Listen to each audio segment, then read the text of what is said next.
Hello everyone, welcome to my channel ABC All Basics of Commerce. I, your friend Alicia Goel, will express my views on the topic internal environmental factors. Business environment is the total of all things external to business and industries which affect their organizations and operations. Business environment का मतलब होता है एक वो environment जिसमें business exist कर रहा है। बिजनेस की सराउंडिंग्स, रीजन्स, ऑब्जेक्ट्स, उस जगह के सर्कमस्टांसेस, ये सब हमारे आते हैं बिजनेस एनवायरनमेंट के अंदर। बिजनेस के मेनली दो एनवायरनमेंट होते हैं। एक होता है इंटरनल एनवायरनमेंट जो बिजनेस का विद इन का एनवायरनमेंट होता है, और दूसरा होता है एक्सटर्नल एनवायरनमेंट, मतलब वो एनवायरनमेंट जो बिजनेस के बाहर है बट बिजनेस को सराउंड कर रहा है, बिजनेस को अफेक्ट कर रहा है, उसे हम बोलते हैं एक्सटर्नल एनवायरनमेंट। तो जब भी हम बिजनेस एनवायरनमेंट की बात करते हैं तो हम दोनों एनवायरनमेंट की बात करते हैं, इंटरनल भी और एक्सटर्नल भी। इंटरनल और एक्सटर्नल एनवायरनमेंट में कुछ ऐसे फैक्टर्स एग्जिस्ट करते हैं जो हमारे बिजनेस पे अफेक्ट डालते हैं। वो इफेक्ट पॉजिटिव भी हो सकता है और वो इफेक्ट नेगेटिव भी हो सकता है। कुछ ऐसे फैक्टर्स हैं जिसके इफेक्ट को हम कंट्रोल कर सकते हैं, बट कुछ ऐसे फैक्टर्स भी हमारे एनवायरनमेंट में एग्जिस्ट करते हैं जिन्हें हम कंट्रोल नहीं कर सकते।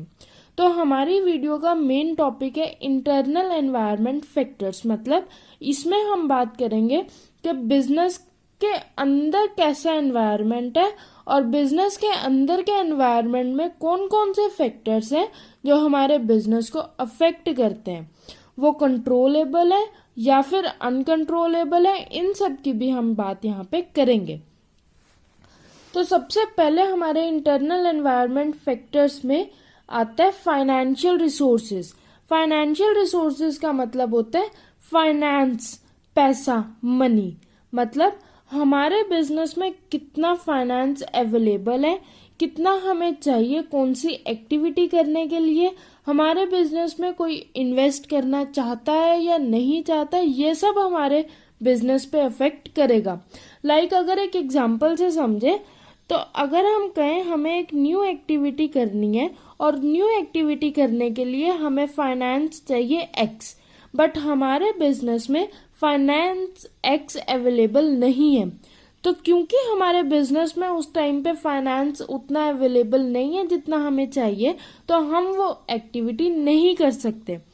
तो ये क्या हुआ, ये ऐसा फैक्टर हुआ जो हमारे बिजनेस की एक्टिविटी डिसाइड करने में हेल्प करता है। फाइनेंस होता तो हम वो काम कर सकते, बट फाइनेंस नहीं है तो हम वो काम नहीं कर पाएंगे। नेक्स्ट इसमें आता है mission and vision of the organisation.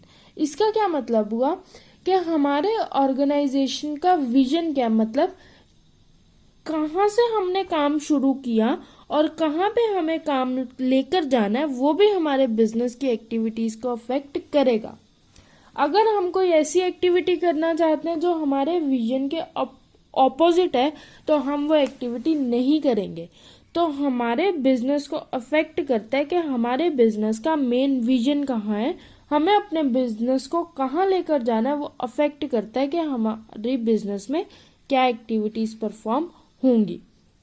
Next आता है मैनेजमेंट स्ट्रैटेजी। मैनेजमेंट की स्ट्रैटेजीज हमारे बिजनेस में बहुत ज़्यादा मायने रखती है। मैनेजमेंट वो पर्सन्स हैं जो सारी एक्टिविटीज़ को क्या करते हैं, कंट्रोल करते हैं।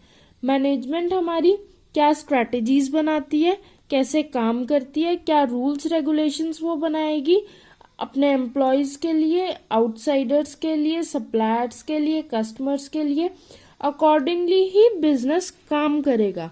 तो ये भी अफेक्ट करती है और ये बहुत इंपॉर्टेंट फैक्टर होता है जो हमारे बिजनेस को अफेक्ट करता है। नेक्स्ट आएगा ऑब्जेक्टिव्स ऑफ बिजनेस, मतलब हमारे बिजनेस का क्या ऑब्जेक्टिव है, कि हमने कितना ऑब्जेक्टिव सेट किया कि हमें अचीव करना उस ऑब्जेक्टिव को, ये भी अफेक्ट करेगा कि हमारे बिजनेस ग्रो की साइड जाएगा या नहीं जाएगा। अगर हमारा ऑब्जेक्टिव जो है वो अचीवेबल डिसाइड नहीं हुआ तो उस केस में हमारे बिजनेस के लिए डिफिकल्टीज अराइज हो जाती हैं। नेक्स्ट आता है हमारे पास कॉरपोरेट कल्चर। कॉरपोरेट कल्चर मतलब हमारे एनवायरनमेंट कैसा है, ऑर्गेनाइजेशन का कल्चर कैसा है, हमारे जो एम्प्लॉयज़ हैं उस कल्चर में अपने आप को एडजस्ट कर पा रहे हैं या नहीं पा रहे, ये सब भी डिसाइड करेगा कि हमारा बिजनेस ग्रो की साइड जाएगा या नहीं जाएगा। अगर कुछ ऐसे पर्सन है जो हमारे एनवायरनमेंट के अकॉर्डिंगली, हमारे कल्चर के अकॉर्डिंगली एडजस्ट नहीं कर पा रहे, तो उनके लिए बिजनेस में रहना मुश्किल हो जाता है। नेक्स्ट आता है हमारे पास वर्क कल्चर। वर्क कल्चर का मतलब काम करने के तरीके, काम करने का कल्चर कैसा है। हमारे एम्प्लॉयज़ को, हमारे मेंबर्स को, हमारे पार्टनर्स को अगर वो वर्क कल्चर नहीं अच्छा लग रहा तो उनके लिए डिफ़िकल्ट होगा बिजनेस में सस्टेन करना। तो ये भी अफेक्ट करता है कि हमारे बिजनेस में कैसा एनवायरनमेंट रहेगा और हमारा बिजनेस सक्सेस की साइड जाएगा या फिर नहीं जाएगा। नेक्स्ट आता है हमारे पास ब्रांड एंड कॉरपोरेट इमेज। मतलब हमारे मार्केट में हमारी ऑर्गेनाइजेशन की इमेज कैसी है, हमारी इमेज अच्छी है या नहीं अच्छी, ये भी अफेक्ट करता है। अगर तो हमारे बिजनेस की इमेज बहुत अच्छी है तब तो हमारा बिजनेस जो है वो और सक्सेस की साइड जाएगा। बट अगर स्टार्टिंग में ही हमारे बिजनेस की रेपुटेशन खराब हो जाती है तो दोबारा से बिजनेस की रेपुटेशन मार्केट में बनाना एक डिफिकल्ट टास्क होता है, और वो करना, वो बिजनेस को दोबारा से रिटेन करना, अपने कस्टमर को, अपनी गुडविल को मार्केट में बहुत मुश्किल होता है। नेक्स्ट आता है हमारे पास इंडस्ट्रियल रिलेशंस। इंडस्ट्रियल रिलेशंस का मतलब होता है कि हमारे रिलेशंस बाकी सारे इंडस्ट्रीज के साथ, बाकी सारी ऑर्गेनाइजेशंस के साथ कैसे हैं। अगर हमारे रिलेशंस अच्छे हैं तो हमारी बिजनेस क्या करेगी, ग्रो करेगी। बट अगर हमारे रिलेशंस अच्छे नहीं हैं तो हमारी बिजनेस ग्रो नहीं करेगी। क्यों? क्योंकि कहीं ना कहीं हमारा ध्यान ये रहेगा कि हमारे जो कॉम्पिटिटर्स हैं, जो बाकी इंडस्ट्रीज हैं, वो हमारे से अच्छा काम ना करें, तो हम उनके अकॉर्डिंगली काम करना शुरू कर देंगे। अपने कैपेबिलिटीज़ के अकॉर्डिंगली हम काम नहीं करेंगे, तो वो भी हमारे बिजनेस पे अफेक्ट डालता है।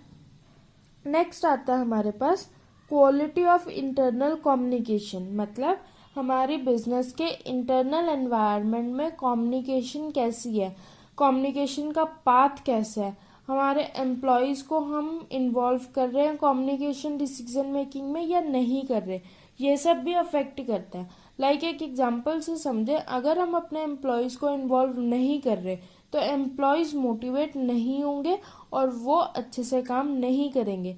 बट अगर हम उनको कम्युनिकेशन में इंक्लूड करते हैं, उनका व्यू पॉइंट लेते हैं, तो हो सकता है, क्योंकि प्रोडक्शन का काम उन्होंने करना होता है, लोअर लेवल का काम उन्होंने करना होता है, तो उन्हें ज़्यादा अच्छे से नॉलेज होती है उस काम की और वो हमें इनोवेटिव आइडियाज़ दे सकते हैं उस चीज़ के लिए, तो हमारे बिजनेस में वो सब भी इफ़ेक्ट करता है।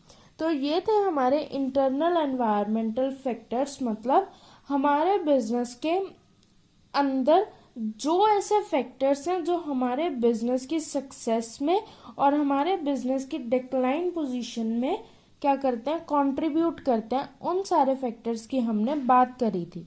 जिसमें हमने सबसे पहले बात करी थी फाइनेंशियल रिसोर्सेज की, फिर हमने बात करी थी बिजनेस ऑर्गेनाइजेशन के मिशन और विजन की, फिर हमने बात करी थी मैनेजमेंट की स्ट्रैटेजीज की, ऑर्गेनाइजेशन के ऑब्जेक्टिव्स कैसे अफेक्ट डालते हैं उसकी, फिर हमने कॉरपोरेट का कल्चर डिस्कस किया और हमने बात करी थी वर्क कल्चर की कि हमारे वर्क कल्चर भी कैसे अफेक्ट डालता है हमारी ऑर्गेनाइजेशन पे।